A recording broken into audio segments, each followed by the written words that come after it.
పరమాత్ముడు భగవద్గీతలో చెప్పాడు అనమాట. స్వధర్మేణ ధనంజయ పరధర్మో భయావహ. భగవంతుడు మెచ్చే గుణాలను మొట్టమొదటి వచ్చేసి మాతాపితల సేవ చేసుకుంటే, ఎవరైతే తల్లిదండ్రుని సేవ చేసుకుంటారో వారికి భగవంతుడు పూజ చేసిన దానికన్నా ఎక్కువ ఫలితాన్ని ఇస్తానయ్యా అన్నాడు అనమాట. రెండోది వచ్చేసి పెద్దవారితో ఎవరైతే ప్రేమగా మాట్లాడతారో వారికి కూడా పూజా ఫలితంతో సమాన ఫలితాన్ని ఇస్తాను అన్నాడు అనమాట. మూడోది వచ్చేసి చిన్నపిల్లలు ఎప్పుడు కూడా భగవత్ స్వరూపులు అన్నమాట. వారిని మంచిగా ప్రేమగా మితముగా మాట్లాడుతూ ఉంటే భగవంతుడికి పూజ చేసిన దాంతో సమాన ఫలితాన్ని ఇస్తారన్నమాట. నాలుగోది నిత్యము దేవాలయానికి వెళ్తే చాలట స్వామిని ఆ విధంగా రోజు దర్శించుకుంటేనే ఉన్న పాపాలన్నీ కూడా తొలగింపజేసి మోక్ష మార్గాన్ని నడిపిస్తాను అని చెప్పి కృష్ణ భగవానుడు ఆ విధంగా భగవద్గీతలో చెప్పడం జరిగిందనమాట. మరి ఆ 4 పుణ్య కార్యక్రమాల్లో ఈ యొక్క శతానందుడు ఏం చేశాడో ఏమో తెలియదు కానీ స్వామి అయితే సంతోషించాడు అనమాట. సాక్షాత్తు స్వామి అనుగ్రహిద్దాము అని చెప్పి వచ్చాడు అనమాట. స్వామి మన అనుగ్రహ వైకుంఠం ఎక్కడుందో భూలోకం మీదకి వచ్చాడు అనమాట. మరి స్వామి ఎటువంటి వాడు అని చెప్పేసి అంటే కోటి సూర్య సమప్రభుడు అనమాట. ఆ యొక్క కోటి సూర్యుడిని ఒకసారి భూలోకం భరించగలదా అంటే భరించలేదన్నమాట. మనం మానవ మాత్రులు మధ్యాహ్నం కూడా బయటికి వెళ్ళి ఒకసారి సూర్యుడిని చూసాం అనుకోండి, తీక్షణంగా ఒక నిమిషం చూడలేము అనమాట, కళ్ళు మూసేస్తాం, అంత దృష్టి దోషం ఉంటుంది అనమాట. ఆ స్వామిని చూస్తూ ఉంటే మన కళ్ళు రెప్పలు వేయకుండా ఆగవన్నమాట, అంత తీక్షణంగా ఉంటాడు స్వామి. అటువంటి కోటి సూర్యుడు అని చెప్తున్నారు అనమాట. మరొంటి తేజో రూపాన్ని చూడలేడు కాబట్టి తేజస్సంతా తగ్గించుకుని ఒక ముసలాయన వేషం వేసుకున్నటువంటి వాడి చేతికర్ర పట్టుకొని అడుగులో అడుగు వేసుకుంటూ శతానందుడు ఎదురుగా వచ్చి, ఏంటయ్యా చినిగిపోయిన బట్టలు కట్టుకున్నా, ఈ విధంగా నీళ్లు గారిపోతున్నాయి, దరిద్రం కదా, అట్లా కట్టుకోకూడదయ్యా అని చెప్పనేటప్పటికీ బాధాతత్వ హృదయంతో ఉన్నటువంటి ఆ యొక్క శతానందుడు అతని కష్టాలన్నీ చెప్పుకోవడం మొదలు పెట్టేటప్పటికి మరి స్వామి అనుగ్రహిద్దాము అని చెప్పి వచ్చాడు కదా. వెంటనే చెప్పాడు అనమాట, సరే అయ్యా అని చెప్పేసి నారద మహామునికి మొదటి కథలో చెప్పినటువంటి ఆ యొక్క వృత్తాంత విషయం అంతా కూడా సవివరంగా చెప్పేటప్పటికి, సరే అయ్యా నేను సత్యనారాయణ స్వామి వ్రతాన్ని ఈ రోజే తప్పకుండా చేసుకుంటాను అని చెప్పి ఆ పెద్ద ఆయన కాళ్ళ మీద పడ్డాడట. పైకి లేచేటప్పటికి ఆయన మాయమైపోయాడు అనమాట. ఈయన ఎవరో భగవత్ స్వరూపమే సాక్షాత్తు. ఇప్పటిదాకా ఈ ఊరిలో ఈ పెద్ద ఆయన నేను ఇప్పటిదాకా చూడలేదు కదా, సాక్షాత్తు నన్ను అనుగ్రహించడానికి స్వామి వచ్చాడేమో అనుకున్నాడు అనమాట. సరే అనుకున్నాడు, ఇంటికి వెళ్ళాడు, చూశాడు అనమాట. ఎక్కడ ఒక రూపాయి బిళ్ళ గాని ఏ ఒక్క బియ్యపు గింజ గాని ఏమీ లేదనమాట. ఆ సామాగ్రియే లేకుండా స్వామికి వ్రతం ఏ రకంగా చేస్తాను అనుకున్నాడు. సంచి తీసుకున్నాడు అనమాట. ప్రతి ఇంటికి వెళ్ళాడు అనమాట. భవతి భిక్షాందేహి అని చెప్పి యాచన చేస్తున్నాడు. ఈ విధంగా సత్యనారాయణ స్వామి వ్రతం చేద్దాం అనుకుంటున్నాను, ఏదైనా తోచింది దానం చేయండి అమ్మా అని చెప్పేసి అంటే ఆశ్చర్యం ఏమిటి అంటే భగవంతుడి యొక్క అనుగ్రహం ఏమో గాని ఎవరు లేదు అనేటువంటి మాట మాత్రం అనలేదట.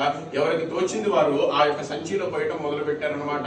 ఆ యొక్క పూజకు కావాల్సిన సామాగ్రి కంటే కూడా ఇంకా ఎక్కువే వచ్చిందనమాట. సరే అనుకున్నాడు, ఆనందం పొందాడు, భగవంతుడి యొక్క అనుగ్రహం రానుకున్నాడు, ఇంటికి చేరుకున్నాడు అనమాట. మరి కావాల్సిన సామాగ్రి కన్నా కూడా ఇంకా ఎక్కువ వచ్చింది కదా, ఏం చేయాలా అనుకుని ఆలోచన చేసినటువంటి వాడి ఇరుగు పొరుగులు కూడా పిలిచాడట. ఎదురింటి వారిని పక్కింటి వారిని పిలిచేటప్పటికి వారు ఆశ్చర్యపోయారు అనమాట. ఏం తినడానికే లేదు కదా, ఇటువంటి వాడు భోజనానికి రండి, మా ఇంట్లో పూజ చేసుకుంటున్నాను, వ్రతం చేస్తున్నాను అని చెప్పి మమ్మల్ని పిలుస్తున్నారు అనుకొని ఆశ్చర్యపోయి వచ్చారనమాట. మరి ఆశ్చర్యపోయి వచ్చినటువంటి వారు స్వామిని చూశారనమాట. స్వామి ఎటువంటి వాడయ్యా అంటే పుంసాం మోహన రూపాయ. ఎవరు చూసినప్పటికి కూడా అబ్బా ఎంత అందగాడు, ఇన్ని పూలు వేయడం వల్ల భగవంతుడు అందంగా కనిపించట్లేదు అనమాట. స్వామి అందగాడు కాబట్టి ఆ పూలు కూడా అందంగా మనకి కళ్ళకు అవపడుతున్నాయి అనమాట. అటువంటి తేజో రూపము కాబట్టి ఆ యొక్క స్వామిని చూశాడనమాట. ఎవరు కూడా ఏమి మాట్లాడకుండా నిశ్శబ్దంగా వ్రతం అంతా అయ్యేంత వరకు అక్కడే ఉన్నారట. ఆ విధముగా వ్రతాన్ని పూర్తి చేసినటువంటి వారి తీర్థం ప్రసాదాలు అన్ని కూడా భక్తి శ్రద్ధలతో తీసుకుని అన్నప్రసాదం కూడా తీసుకుని ఎవరింటికి వాళ్ళు చేరుకున్నారట.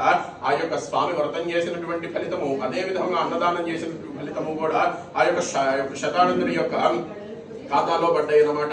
అది మొదలు నెలలో 2 ఏకాదశులు వస్తాయి అనమాట. ఏదో ఒక ఏకాదశి రోజు స్వామి అనుగ్రహిస్తున్నాడు అన్నట్టుగా ఆ సంచి తీసుకుంటున్నాడు, ప్రతి ఇంట్లో అడుగుతున్నాడు, ఎవరో ఒకరు దానం చేస్తున్నాడు, వ్రతాన్ని అయితే చేస్తున్నారు అనమాట. ఆ విధంగా 12 సార్లు స్వామి పాదాలు వదలకుండా ఏదో ఒక రూపేణ చేసుకున్నాడట. వెంటనే ఆయనకు ఒక చిన్న ఉద్యోగం వచ్చింది అనమాట. డబ్బు వచ్చేటువంటి మార్గం మొదలైందనమాట. ఆ విధముగా క్రమేపీ మంచిగా ఆ యొక్క ఉద్యోగాన్ని జాగ్రత్తగా చేసుకుంటూ ఇల్లు కట్టుకున్నాడు, పిల్లల్ని కన్నాడు. ఉన్నంత కాలం కూడా వెనక్కి తిరిగి చూసుకోవాల్సిన పని లేకుండా అష్ట ఈశ్వర్యాలు అలా తులతూగుతూ ఉన్నటువంటి వాడే కాకుండా చివరాఖరికి స్వామిలో ఐక్యమై ఆ విష్ణు సాన్నిధ్యాన్ని కూడా పొందాడయ్యా అని చెప్పి చెప్తున్నారు అన్నమాట. ఆ విధముగా ఆ యొక్క స్వామిని ఆ విధంగా పట్టుకొని చేసుకోవడం వల్ల ఆ విధమైనటువంటి లక్ష్మీ ప్రాప్తి కలుగుతుంది అని చెప్పేటప్పటికీ ఈ శౌనకాది మహర్షులు అడిగారన్నమాట. ఈయన ద్వారా తెలుసుకొని చేసిన వారి కథలన్నీ కూడా చెప్పండి అయ్యా, చాలా బాగుంది అని అడిగేటప్పటికి ఒకానొక సమయంలో ఇదే విధముగా భక్తిగా చేసుకుంటున్నాడయ్యా శతానందుడు ఉపవాసం ఉన్నాడు. ఆ రోజు ఆయనకి బాగుండి చక్కగా సాయంత్రం పూట దాకా ఉపవాసం ఉండి సంధ్యా సమయంలో చేసుకుంటూ ఉంటే అటువైపుగా పుల్లమ్మే ఒక ఆయన వచ్చాడట. వీరింటికి బంతిపూలు మామిడాకులు వేలాడదీసి ఉండేటప్పటికి కొద్దిగా దాహం వేస్తూ ఉంటే పుల్ల అక్కడ వీధిలో పెట్టాడు. లోపలికి వచ్చాడు, దాహం తీర్చుకుందాం అనుకున్నాడు. స్వామిని చూశాడు, వచ్చిన విషయాన్ని మర్చిపోయాడట.